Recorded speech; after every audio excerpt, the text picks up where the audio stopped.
Hello, नमस्कार।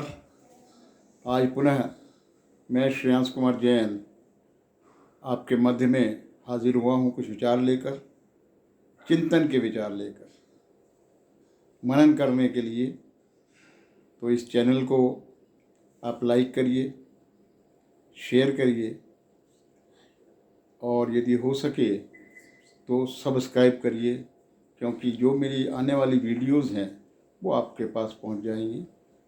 तो सुनिए आज के विचार। आज का उन्माद है मानव जीवन की सार्थकता। मनुष्य जीवन तो सबको मिलता है, लेकिन उसको सार्थक कौन कर पाता है, उसके विषय में कुछ विचार हैं। छोटा सा जीवन है, लगभग 80 वर्ष का। एक तिहाई लगभग 25 वर्ष सोने में चले गए, एक तिहाई बचपन और बुढ़ापे में चला गया और शेष बचा 30 वर्ष।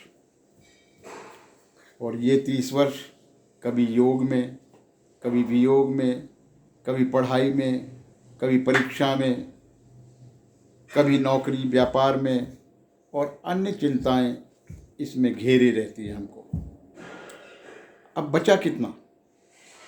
अगर हम थोड़ी सी संपत्ति के लिए झगड़ा करें एक दूसरे से और फिर हमारी संपत्ति हमें छोड़ के तो जाना है, यहाँ साथ तो लेके जाना नहीं है, और इस संपत्ति के लिए हम अपने इतने मूल्यवान जीवन को व्यर्थ गंवा दे तो इसका लाभ क्या हुआ? स्वयं विचार कीजिए। इतना कुछ होते हुए भी शब्दकोश, डिक्शनरी में असंख्य शब्द होते हैं, फिर भी मौन होना इससे बेहतर है। दुनिया में हजारों रंग होते हुए भी सफ़ेद रंग सब में श्रेष्ठ होता है। खाने के लिए दुनिया भर की चीज़ें होते हुए भी उपवास करना शरीर के लिए बेहतर है। देखने के लिए इतना कुछ होते हुए भी बंद आँखों से भीतर झांकना, भीतर देखना, इंट्रोस्पेक्शन करना बड़ा महत्वपूर्ण है। सलाह देने वाले लोगों के होते हुए भी अपनी अंतर की आवाज़ को सुनना, आत्मा की आवाज़ को सुनना बेहतर है।